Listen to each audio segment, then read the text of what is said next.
I knew that if we didn't evolve and we didn't turn to this next chapter, that 5 years from now, we would look back and say, man, we grew. If we would have stayed in our current spot, wow, we grew, but what could we have grown into? What could we have become?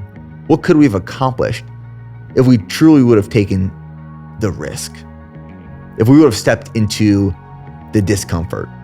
Because if you don't evolve, you die.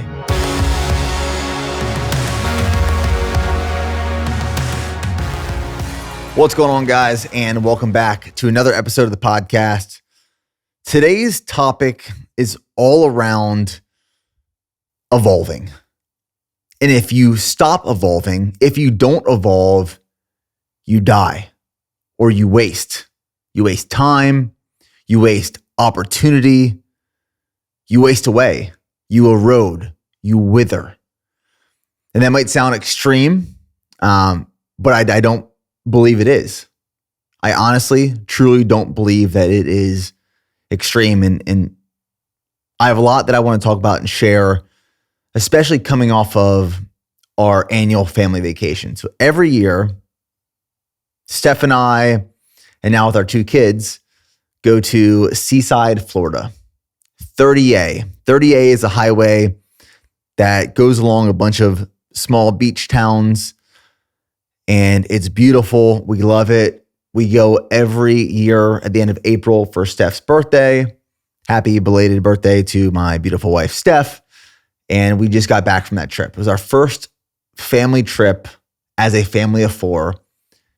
And I want to share just some lessons and values that I took away from this past trip, especially this being a different vacation for me than ever before, because I am personally someone who struggles with vacationing. I always have.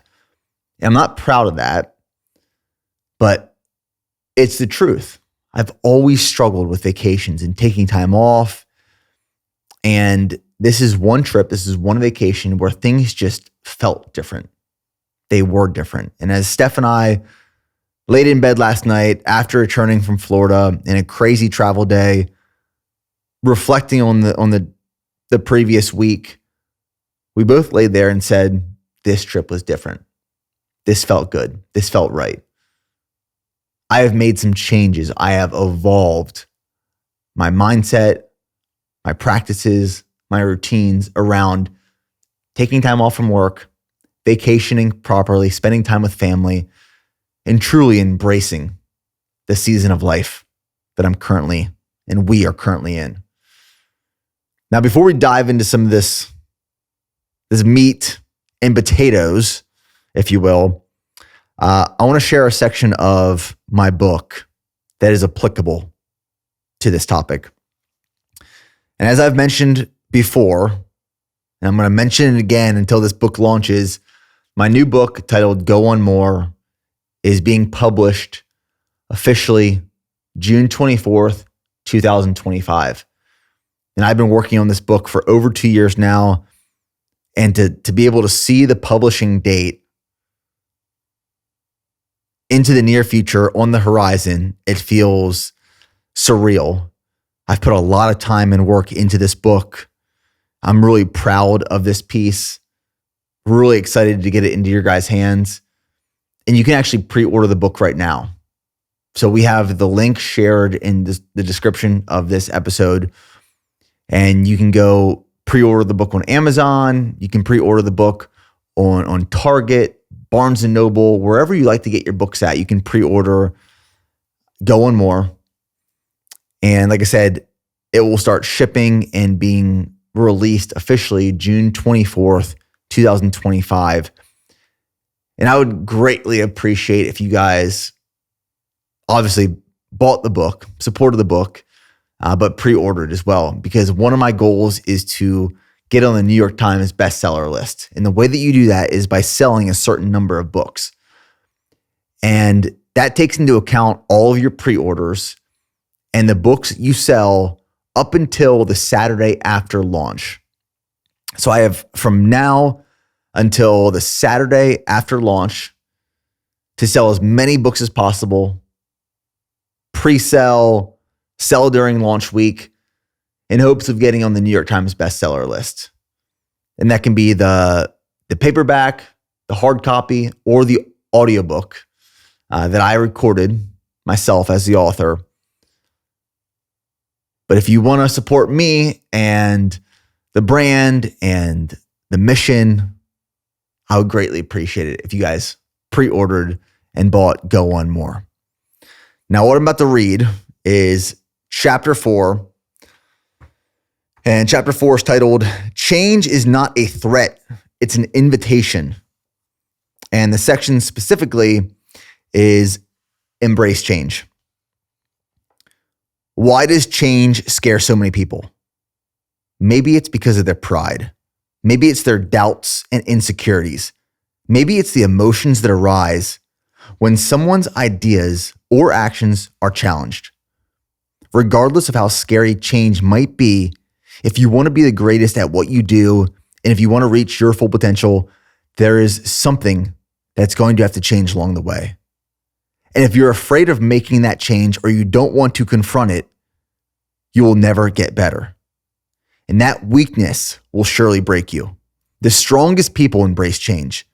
They want constructive criticism. They want to become better. Amateurs constantly want to be patted on the back, praised, and be told how well they are doing. But professionals want feedback. They want to know what they can be doing better and how. Professionals embrace change. Over the years, there have been a lot of people who have worked with me and for me who have been broken by the many changes we have implemented. The strongest employees have evolved through the many struggles of working at a startup company, and many of them are still with me today. BPN has constantly been changing, evolving, and growing because we have to do that in order to survive. And in a lot of the ways, BPN is still considered a startup, even though I've been at it for 12 years. Working for a startup can be extremely challenging. There is constant change, and new systems are always being established. You do what you have to do to keep the business growing, developing, and thriving. This means you have to think differently and creatively. You cannot become complacent, and your foot cannot come off the gas. Startups are filled with change, and if you don't embrace it, you won't survive. For many people, this type of business culture is everything they don't want in a professional career. But for others, like myself, it is exactly what I want and what I need. The intent isn't to change just to change. Change still needs to be intentional. I don't wake up every morning asking myself, what should I change today? But with each new day, I try my best to not fight the necessary evolutions in life that provide opportunities to grow and improve. If we don't evolve over the course of a lifetime, we die. There is a reason we don't live like cavemen anymore. It wasn't an efficient or productive way to live. We have evolved as a species. These changes don't have to be extremely disruptive to your way of life, although they may be. It might be something as small as changing the time you wake up in the morning so you can complete your workout before your kids wake up. It might be changing your diet and food choices to live a healthier lifestyle. We don't have to go out of our way looking for changes to make, but we should be willing to embrace change when the right opportunity exists. And when change happens, don't let it break you. Change will break the brittle, but not you. Change makes the strong stronger.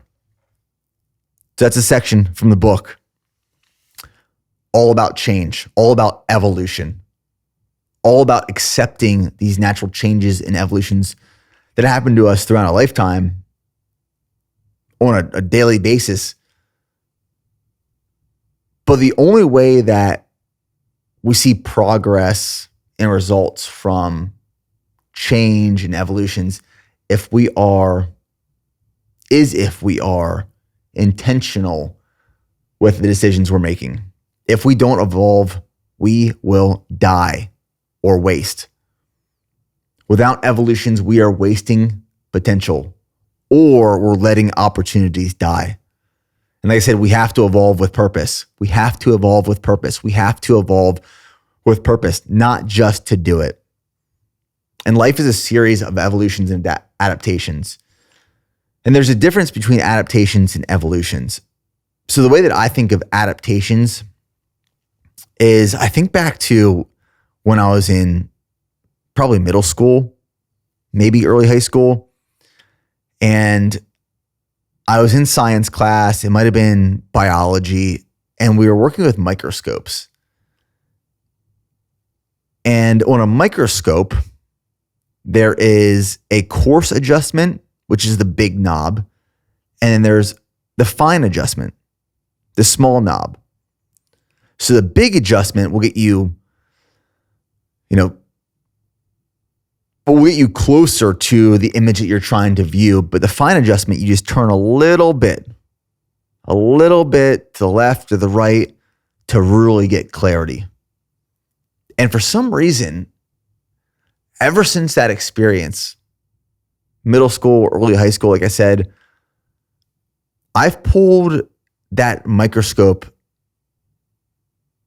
analogy into so many other parts of my life. Whenever I think of coarse adjustment, fine adjustment, moving big pieces, moving small pieces, I think back to that microscope. I can tell you exactly where I was, Palmyra, Pennsylvania. I can tell you what the classroom looked like. It was before our school went through a remodel. So it was an older classroom, old desks, old chairs. I paint you a picture. I mean, we had old chalkboards. We didn't have whiteboards in this classroom yet. Where the teacher was standing, for some reason, working with this microscope at that time of my life, at that age, was very monumental, I guess you could say. And it just put things into perspective for me. And that's the analogy I'm going to use right now with the difference between adaptations and evolutions. I see adaptations as the fine adjustment. It's the small knob that you just turn a little bit to the left and the right to dial in. The evolutions are these bigger, broader movements in changes and implementations. Adaptations are changes we make that allow us to thrive better in our current environment based off exposure to a previous stimulus. Adaptations happen very frequently and often. We're constantly adapting to our environment based off of previous experiences, wins, losses, successes, failures, mistakes. Evolutions, like I said, are broader. They result in new traits, characteristics, and result in more dramatic results. So I see adaptations and evolutions differently. And I share that to set the stage, set the foundation of what I'm going to talk about in terms of how meaningful implementing change that is an evolution into our life and how dramatic of a result that it can create. There's another section from my book that I want to share here. It's from chapter 3, titled Endure the Process. What happens to a vehicle that sits in your garage without upkeep, routine driving, and regular care? It rusts, erodes, and fails to start the longer it sits. It doesn't maintain its current condition. It breaks down without tension. We need tension in our life because without it, we erode. We want tension.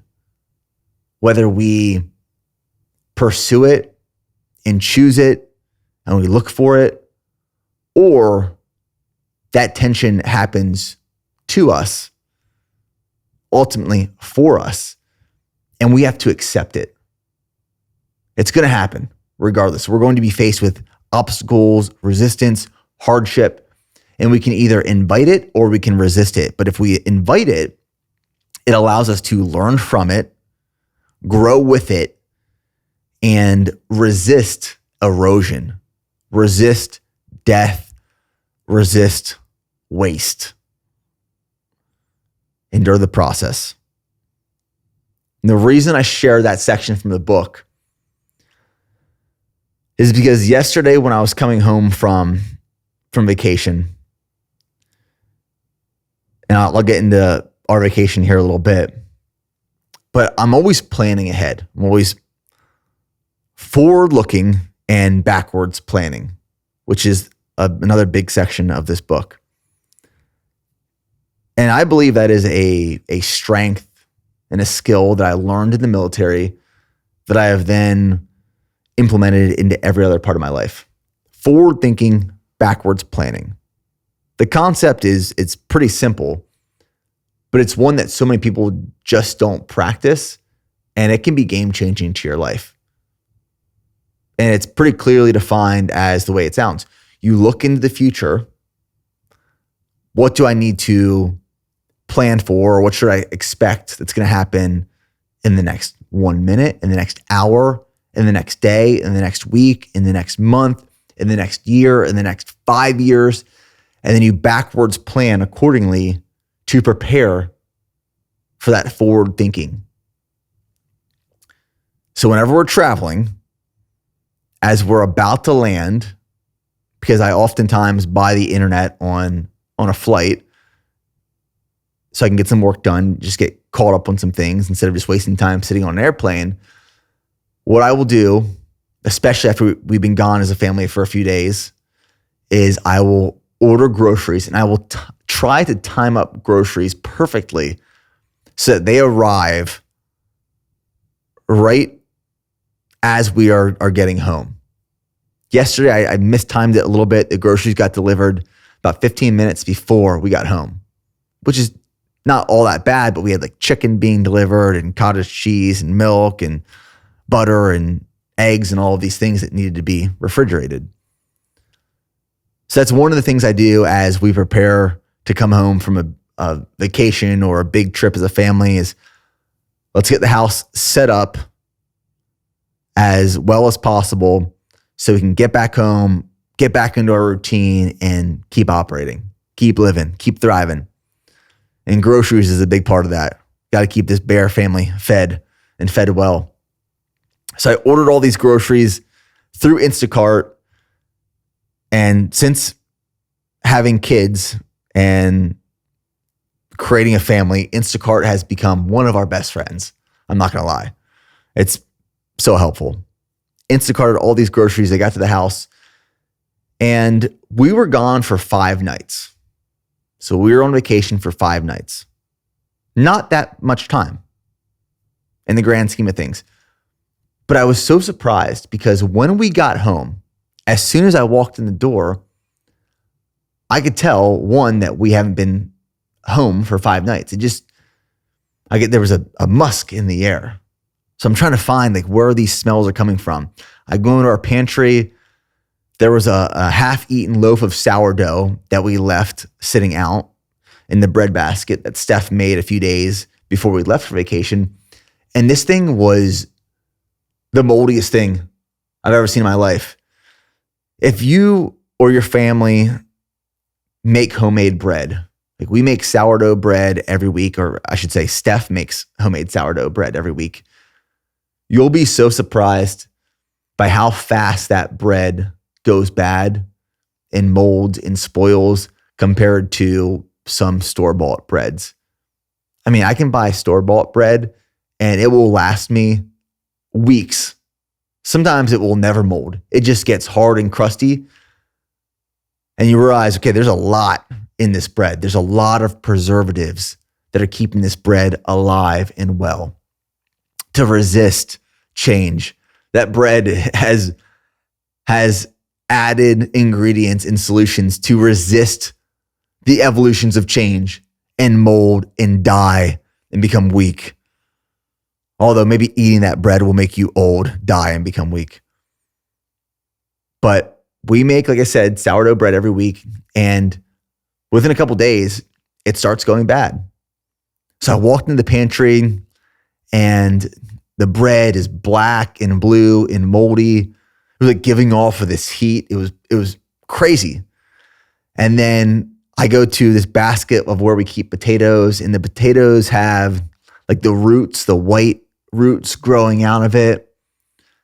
And then I went into the fridge and we had berries that were in there that were discolored and bad. There was a package of chicken that was bad. There was milk that we got from the farmer's market, raw milk that was bad, that had to be thrown out. We have this fruit basket that we have sitting out that had avocados and bananas in it, and there were fruit flies everywhere. And in the matter of 5 nights, being gone 5 nights, all of this stuff went bad. And I just sat back for a second. I'm thinking, how did all of this happen so fast?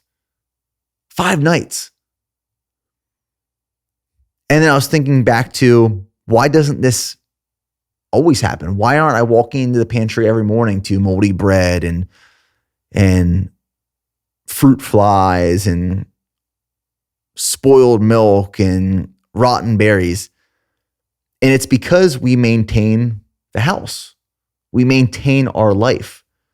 When the bread starts going bad, we throw it out, or we've already consumed it. We've already eaten it before it goes bad.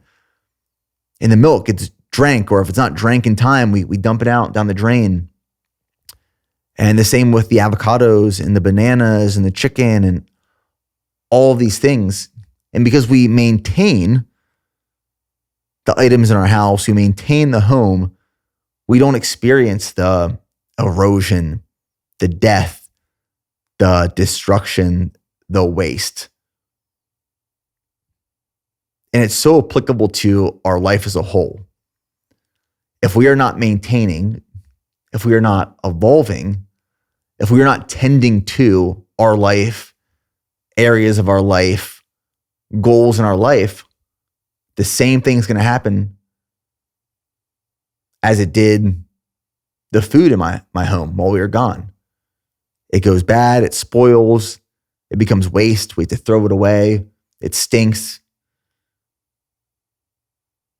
That's so applicable to our lives. And honestly, that realization, as I was putting my daughter to sleep last night, I was thinking about just like that whole experience and how applicable it is to the vacation we just got back from in our life as a whole.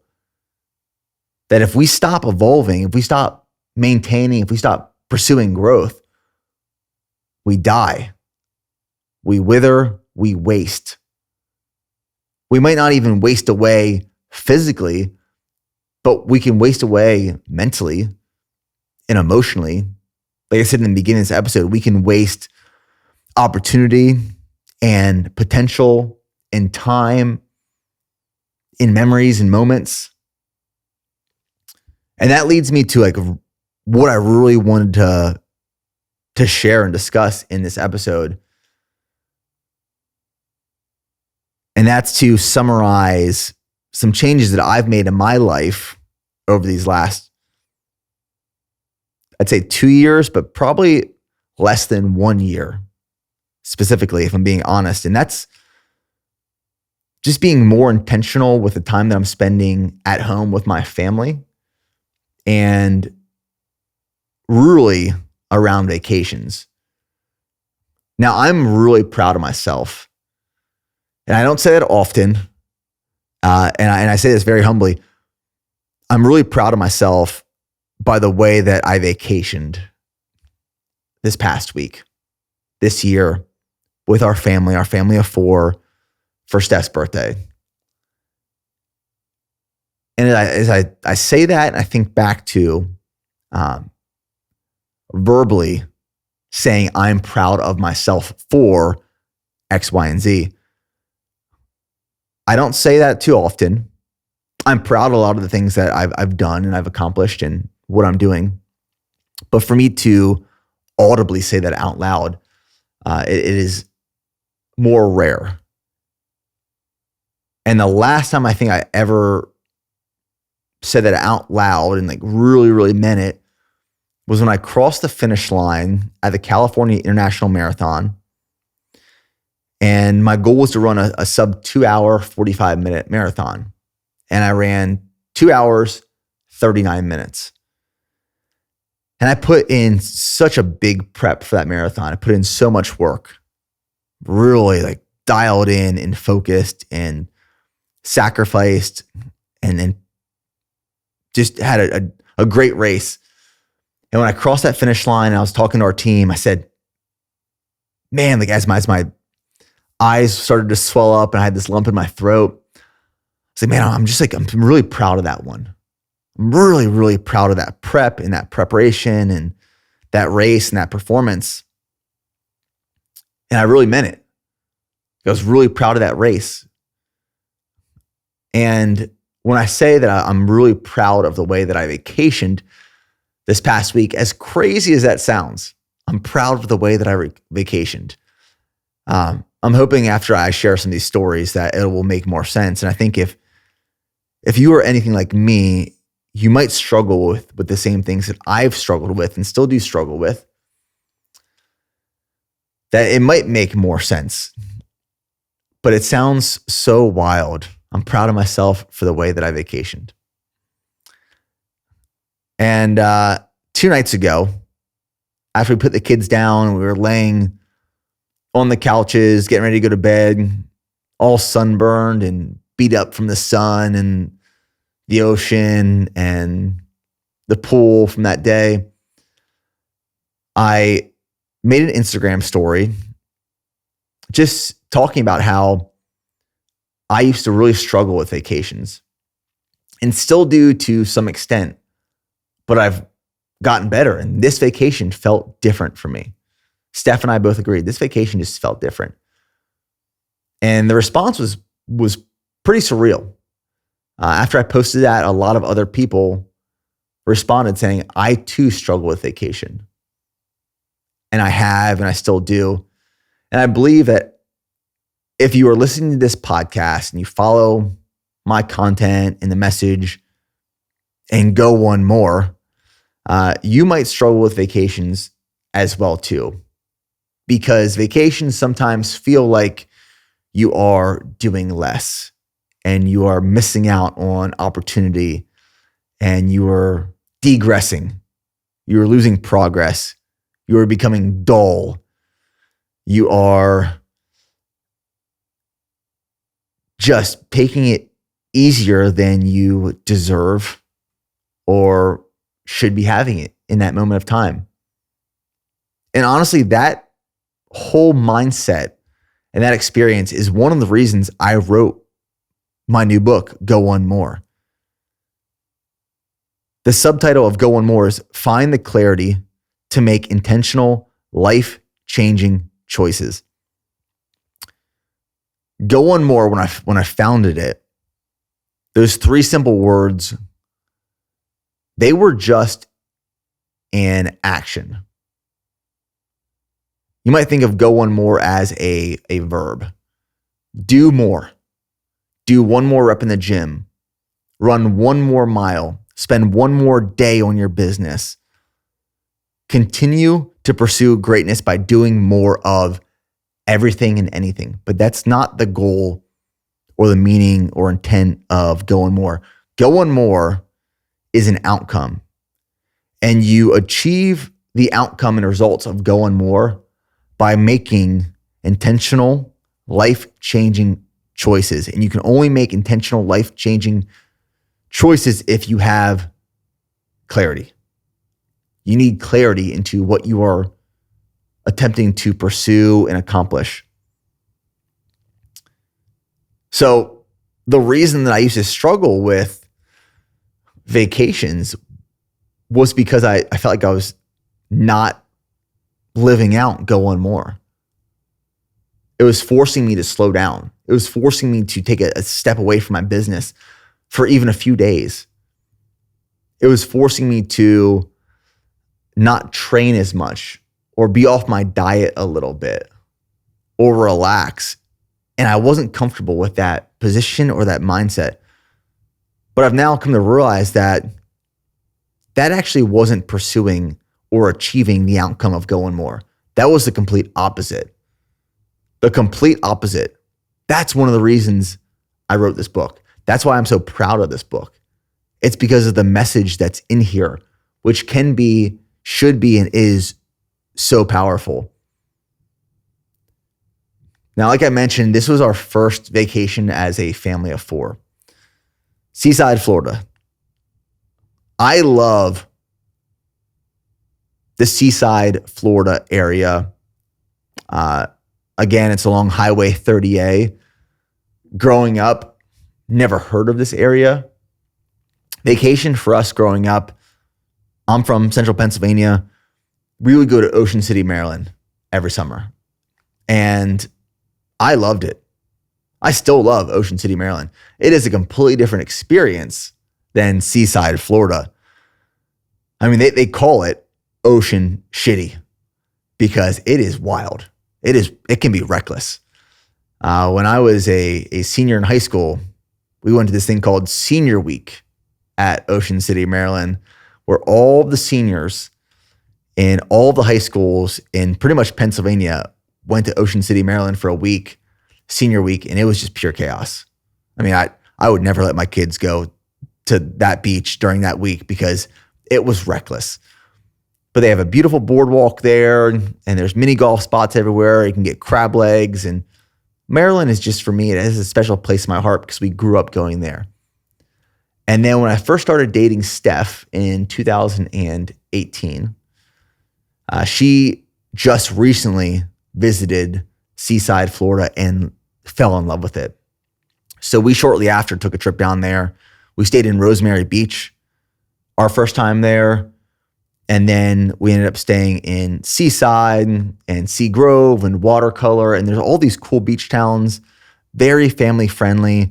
There's no high rises. You fly into Panama City. It's about a 45-minute drive from the Panama City airport to these small beach towns. And it's just perfect. It's actually where they filmed The Truman Show, if you've ever seen that movie. Quaint, quiet little town, great restaurants right along the water. You can walk everywhere. As I've mentioned, it's like my favorite place in the world to run. I will run along Highway 30A, which it's not like a big highway. It's a 2-lane highway. And when I run in the morning at 5:30, 6 a.m., I see like a few cars, a few other runners, but there's these bike trails along Highway 30A and the coast and the water and the beaches, and it's beautiful. It's stunning.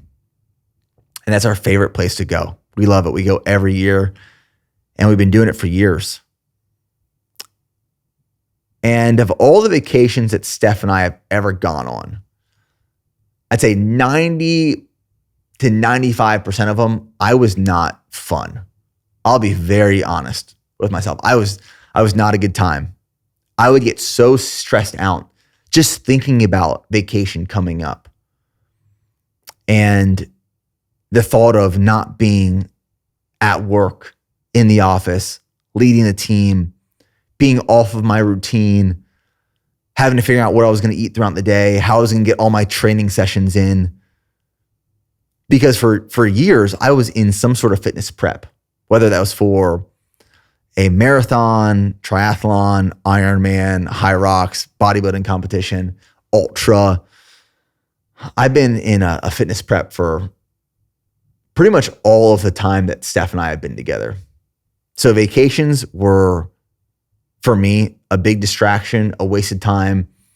And unfortunately, I just could not enjoy them. So Steph would put in all of this work, and I recognize this. She put in all of this work, planning these vacations, booking these homes, getting everything set up. And days before we were about to leave, I could already start feeling the stress sitting in. And a lot of it was I had and carried this guilt around going on vacation. This guilt that it was going to take me away from work. I should be working. I should be like head down, gas pedal to the floor, pressed down, and just work nonstop. I didn't think I deserved time off. No time off. There was a guilt of slowing down. There was a guilt of missing out on potential opportunities.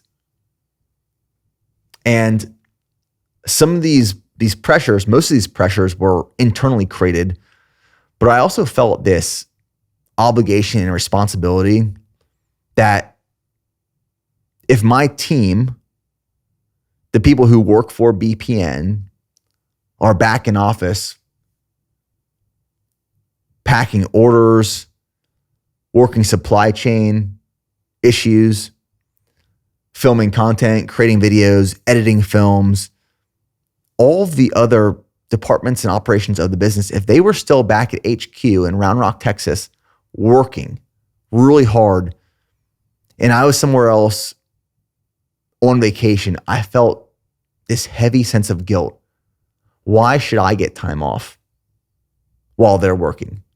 Now, everyone at BPN gets 20 vacation days a year. That's our PTO policy. You get 20 vacation days a year.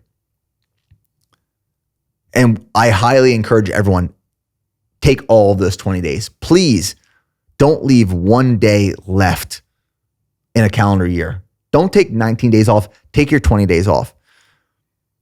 But as much as I encourage everyone else to take your vacation, disconnect, take time away, don't touch your phone, just relax and chill, it's easier said than done.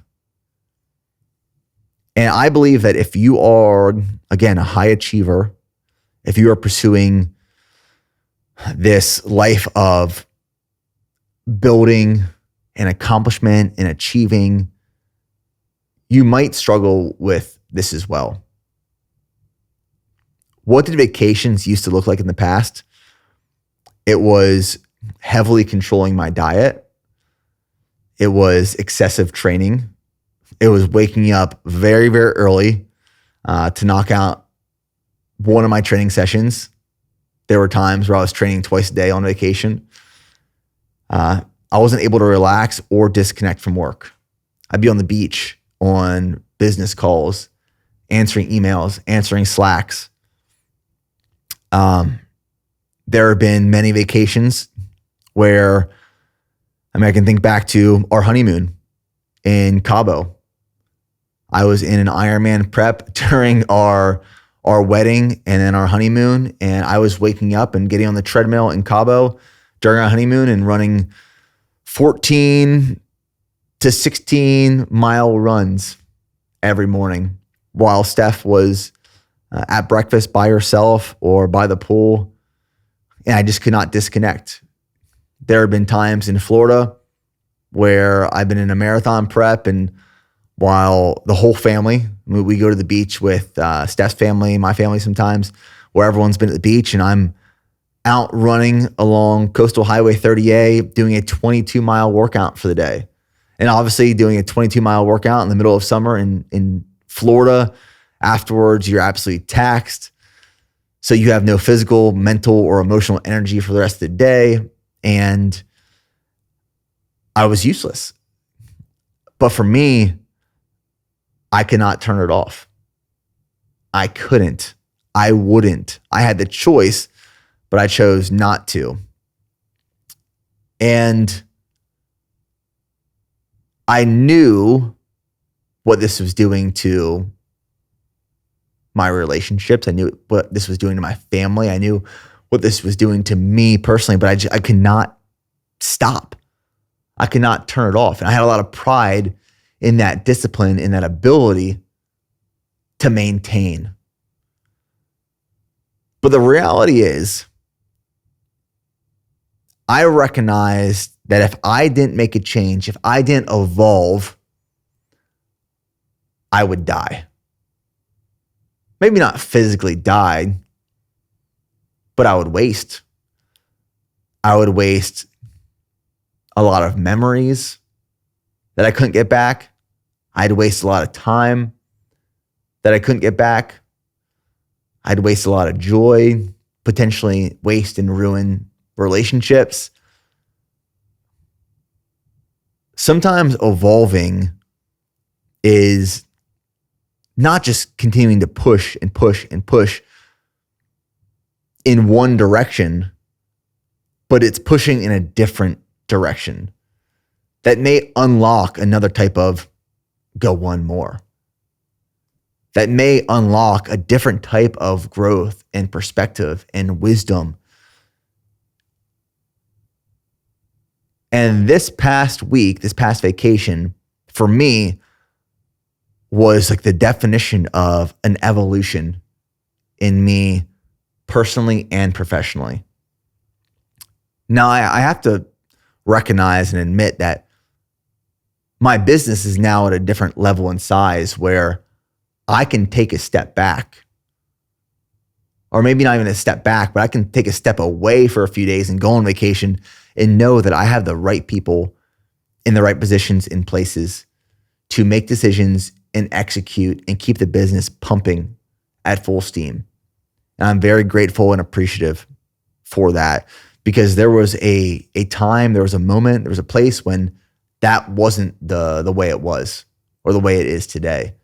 But now I have a great team, an amazing staff, dedicated individuals who contribute to our mission, our success, and what we're doing. And I'm able to take a step away for a few days, focus on my family, and not have to worry about the business, because there's other people worrying about the business just as much as I am, which is a great place to be. But it took me, at this point, 13 years to get there.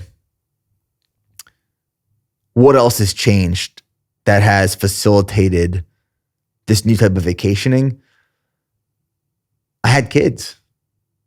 My daughter is going to be 3 years old this summer. My son is going to be 1 year old this summer. Now, I will say, going on vacation with two young kids, an 8-month-old right now and almost a 3-year-old, it is a lot. It is exhausting. It is not a vacation.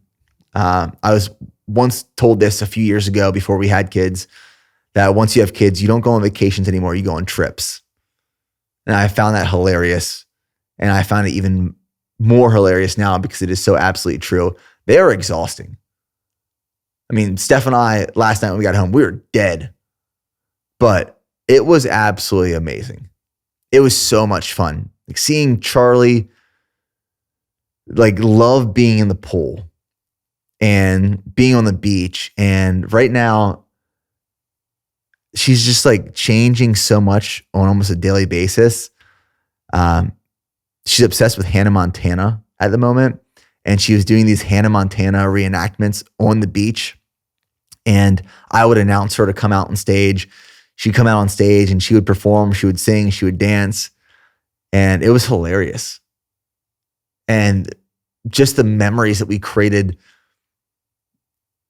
for a few short days in Seaside, Florida, and my son being on the beach for his first time. And we spent Easter there and going out to dinner and just so much time spent as a family. It was so rewarding. It was so much fun, but it was really hard and it was all worth it. But having kids has changed my perspective. Having kids has been one of the greatest life-changing experiences in my life. It has forced change. It has forced evolution. Because if I haven't or wouldn't and didn't accept that change, I would be vacationing the same way I was 3-4 years ago before having kids, where I wasn't fun to be around. We'd go for burgers and fries and I wouldn't eat the burgers and fries back then. Or we would go to a celebratory dinner and if I was in a prep, I wouldn't get a glass of wine or a cocktail with the family. And I wouldn't stay up past my bedtime to play board games because I had to get into bed and wake up for an early morning run the next day. And all of that is respected. There's something to say that if you have a goal and you're focused on that goal and disciplined, there are sacrifices you have to make. I recognize that. I've done that more times than I can count. I can promise you that. But when it starts affecting other people or other parts of your life, there has to come a time where you recognize and ask yourself, why am I continuing to do this?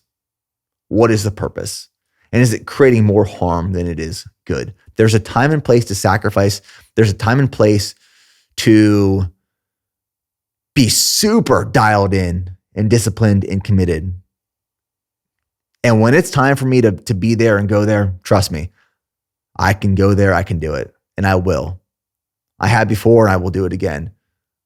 But there are certain times when it's okay to relax and just enjoy the time with family, with friends. And the way that this vacation looked differently is that, one, traveling to Florida, I was stressed out, I'll be honest. I was stressed out because traveling with 2 young kids and all of the luggage and all of the car seats and strollers and beach gear, just the thought process of getting from your house in Texas through security, onto a plane, off of a plane, getting your luggage, getting a rental car, getting to the house, getting set up, that just stresses me out just thinking about it. But once we got there, once we got to Florida in our home, we sat down, took a deep breath, and I told myself, I get to make a choice right here. This is where I get to choose if I evolve and grow or fail to evolve and die and waste. I know this week is going to be tough. It's going to bring challenges. It's probably going to be exhausting. I accept that, but it's going to bring so much joy, so many memories. And I want that. I want to embrace that. Or I could have said, this is going to be a hard week. This is going to suck. This is going to be tough. This is going to be exhausting. I'm just going to be in a negative mindset and headspace because I got to find time to hit all my meals and do all my training and answer all these emails. And I chose a path that I'm really proud of, where I said, I'm going to train when I have the opportunity. If I have the opportunity to train, I'm not going to force it. I'm going to enjoy all the meals and food and drinks with my family. And I'm not going to force anything. I'm going to leave my phone back in the room as much as possible. And I'm not going to get on my laptop. And those are the things I did. And it felt really good. I created a lot of core memories with my family. The phone stayed in the room most of the week. I barely touched it. Laptop didn't get opened. Steph and I, when it comes to working out, training, and eating healthy, those are things that we just love to do. And they make us feel better, and they make us better people, better parents. So we do them regardless of whether we're on vacation or not. So I would wake up in the morning and my son would be up. I'd give him a bottle, put him back down. He'd sleep for a few more hours. And then I'd go and run. And when I got back, Steph would do Pilates in her workouts out on the back patio. And she'd get her workout in. And by the time she was wrapping up her workout, both our kids were waking up. And we would get them up. We'd all eat. And we'd go for a walk and get coffee. And then we'd spend the day bouncing between the beach and the pool and different restaurants and shops. And we had no plans, no expectations, no routines. Really, they were rough routines, but allowed for a lot of flexibility. There are a few days where I didn't get to go run in the morning because the kids woke up early, and that was okay. I wasn't going to do a second workout of that day. But if I had the opportunity to wake up early, go knock out a run, yeah, I'm going to do that because it makes me feel good. And I love running in 30A because it matters to me and it makes me feel good. And it sets the foundation for the rest of my day I'm a better dad and husband because of it. And when it comes to food and eating while we're traveling and vacationing, we like to feel good. So we buy a lot of groceries and we cook a lot of our meals at the house. My breakfast every morning was 4 eggs, some fruit and bacon. And then we get a coffee at the coffee shop and we'd all split a blueberry muffin or a breakfast taco. And then for lunch, I was eating some ground beef or chicken and rice that we had prepped. And we also picked up this really good crab dip and these homemade sourdough crackers that we found at this 30A market, which were absolutely delicious. I crushed this crab dip with my beef and rice or chicken and rice for lunch. And then for a mid-afternoon snack, we go down to our favorite little restaurant shop called Shrimp Shack in 30A. And I would get peel and eat shrimp. And I would eat like a pound of peel and eat shrimp every day. Like it's one of my favorite things to eat by the beach. And I grab like a few apples and eat that. And then for dinner, we would go out to eat. And one night we went for burgers and fries at a spot called Pickles, which was probably the best burger that I've ever had in my life. No exaggeration. It was absolutely incredible. And then we got pizza one night and we got ice cream one night and we got lobster rolls one night and just ate whatever we wanted to in the evening with the family. And it was a great time. And I wasn't stressed about hitting certain macronutrient goals or going to bed at a certain time. We stayed up late with our daughter and watched movies after my son was already down.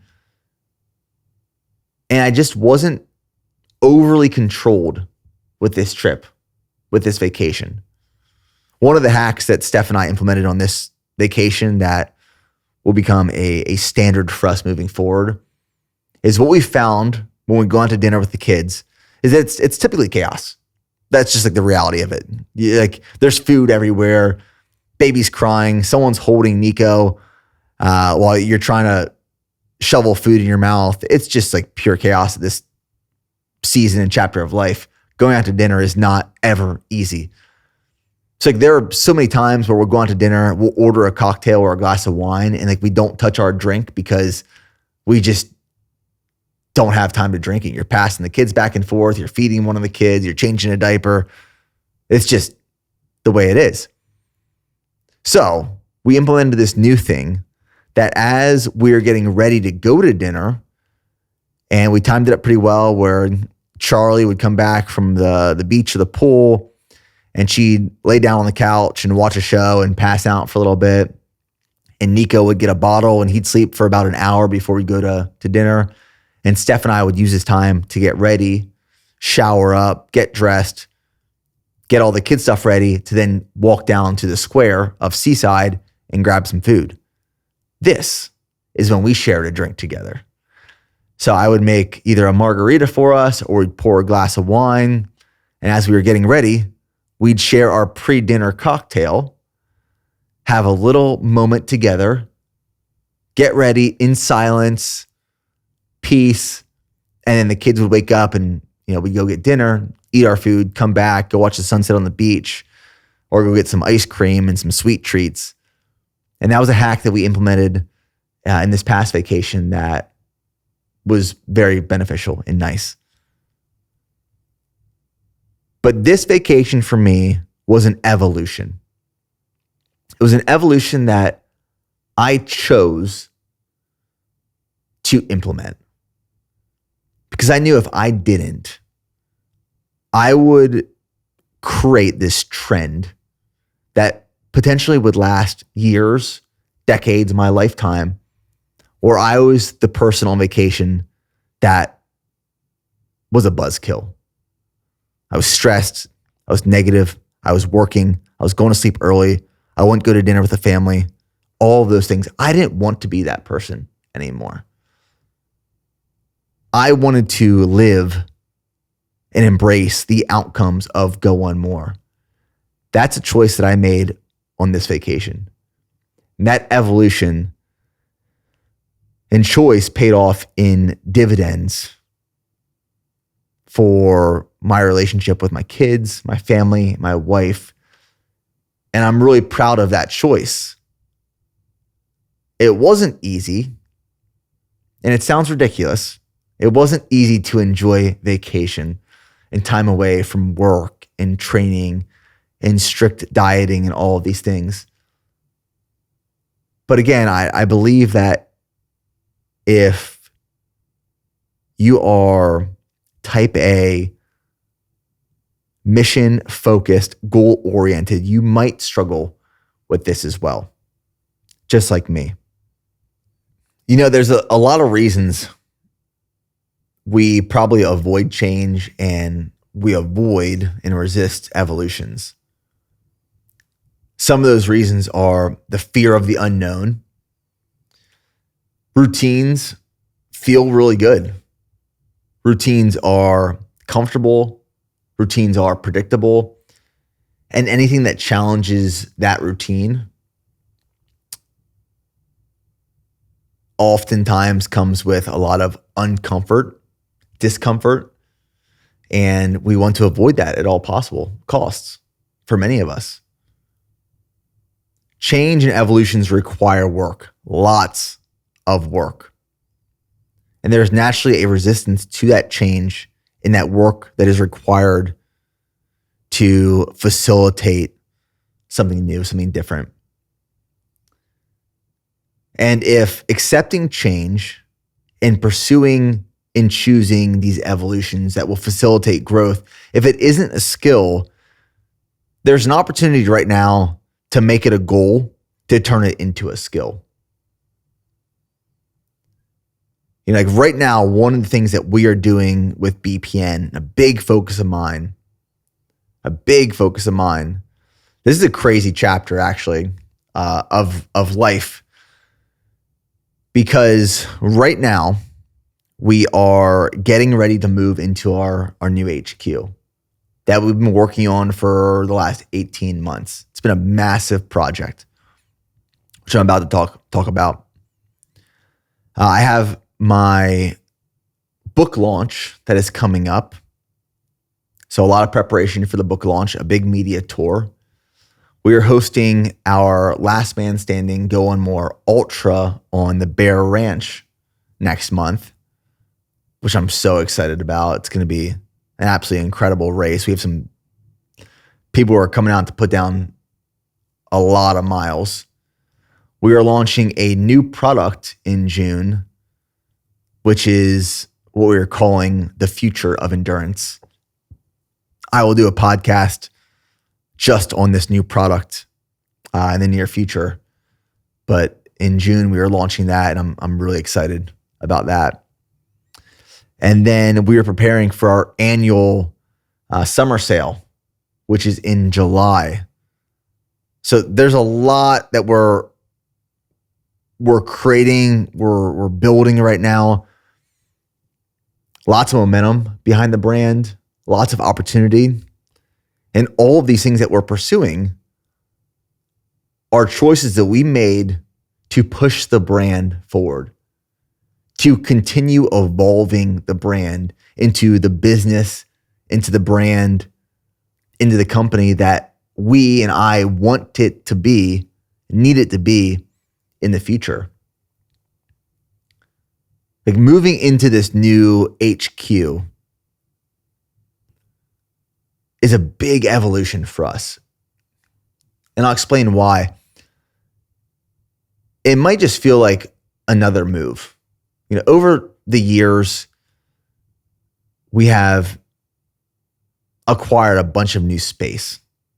And it might look like we've made a lot of moves, but we really haven't made any moves. I mean, we moved into our current HQ that we're operating out of right now for another 2 weeks in 2019. And we first secured 10,000 square feet. And then from there, that was 3161 Eagles Nest Street, Suite 360, Round Rock, Texas, 78665. That is our headquarters. That was about 10,000 square feet. And then we started growing and we grabbed 10,000 square feet next door. And we grabbed 5,000 square feet next door. And there was nothing left in that building. So we had to go to the building behind us and grab 20,000 square feet. And then we had to go grab another 5,000 square feet in another building because as we moved into this business park, other businesses and companies came in and grabbed different suites, and we were trying to grab more space around them. It wasn't ideal, but we did what we had to do as a growing brand, a growing business, to continue scaling and adapting to our current environment. Now, this lease that we're currently operating out of was coming to an end, and it comes to an end next month. We had a choice to make. We could either re-sign the lease, which was the path of least resistance.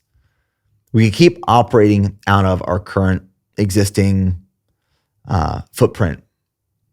We would have ran out of space eventually.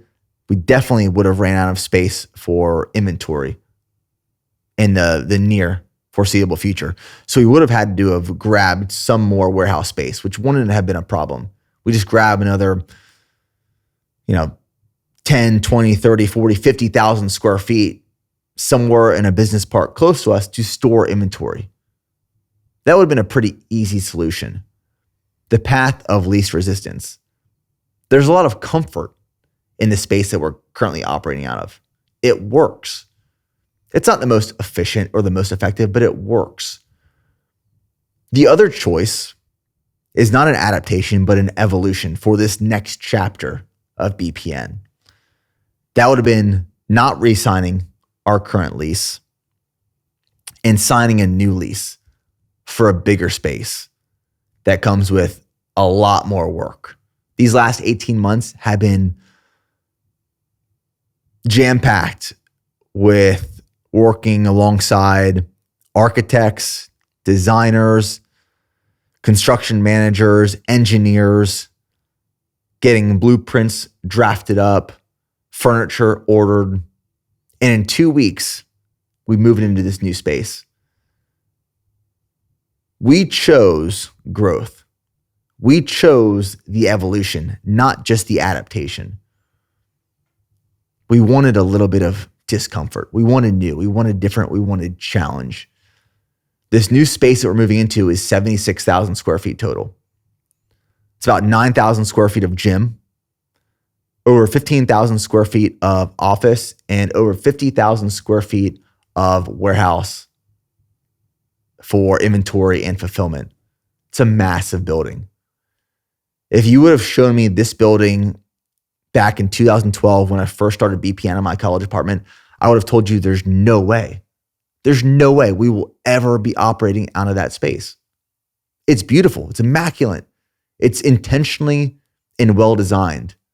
There's hits of branding everywhere. It's unique. It's functional. It's efficient. I mean, if you would have told me in 2012 that that's where we will be operating in 2025, my jaw would have dropped and hit the floor. Truly. And we're 2 weeks away from moving into that space. The reason this is such a big decision, or has been a big decision in evolution for us as a team, as a brand, is because for me, this is the closing of one chapter to start the next. The past couple of years have been turning of pages and maybe some editing of chapters, but this is truly closing one chapter and then starting the next. Like right now, I'm about to turn the page of one chapter, which is the past, and then moving into this new HQ, we start anew. And it's all blank pages right now that we get to write. But the vision of where we're going is so clear. And we have the right people on the team. we're focused, we're making intentional choices and decisions. And this new building, this new space, it's just things. It's desks, it's tables, it's walls, it's concrete, it's wood, it's drywall. But it's so much more to me. It truly is. And this is a 10-year lease. We signed a 10-year lease. So 10-year lease. And in order to build it out the way that we wanted to build it out, we had to come out of pocket quite a lot of money. We've invested ourselves a couple $1 million into this new building. Now, the landlord has provided us some TI, tenant improvement, where they, give you some money to build out the space as you desire. But in order for us to build it out the way that we wanted to build it out, we had to invest a couple $1 million. And what we're really proud of is the fact that we didn't have to take out any debt. We didn't have to touch a line of credit. We were able to finance all of the construction build out for this new building with cash on balance sheet, because we've operated the business very intentionally and smart and resourceful for years now, that we've positioned ourselves to make this decision and this choice and this investment into the team, the people, the brand, the future, the mission, the consumer, so that we can do better at our job. We can continue building the brand we want to build. But all of this planning, the last 18 months, the investment, the millions of dollars, the time that we spent on calls with designers and architects and engineers and construction managers, all of this time, money, resources invested, it's all part of a choice that we made to evolve. Because I knew that if we didn't evolve and we didn't turn to this next chapter, that 5 years from now, we would look back and say, man, we grew. If we would have stayed in our current spot, wow, we grew, but what could we have grown into? What could we have become? What could we have accomplished if we truly would have taken the risk? If we would have stepped into the discomfort? If we would have avoided and resisted the path of least resistance and pursued growth? Because if you don't evolve, you die or you waste. If we wanted to have chose to evolve to this next building, to this next chapter, to this next opportunity, we would have wasted time, potential, opportunity, what could have and will become of BPN. This is so applicable to all areas and aspects of our life. We get to make that choice every day. Every day we are adapting. And again, adaptations are changes we make that allow us to thrive better in our current environment based off of exposure to a previous stimulus. It is the fine adjustments of the microscope. But there comes a time where we have to make the course adjustments. We have to make the big choices and changes. Those big choices and changes are scary, they're intimidating, they are costly, they can be risky. But man, the opportunity on the other side is life-changing. Make intentional, life-changing choices. Whether that is pursuing growth in your business, whether that's taking ownership and responsibility of your health, of your fitness, of your performance, or maybe it's just making life-changing choices, intentional life-changing choices in the way that you are going to vacation with your family and the memories that you're going to create. It's not always about doing more and going harder. That's not what going more is. go on more, as I've mentioned already, it's an outcome. It's not just an action. So we'll see you guys in the next episode.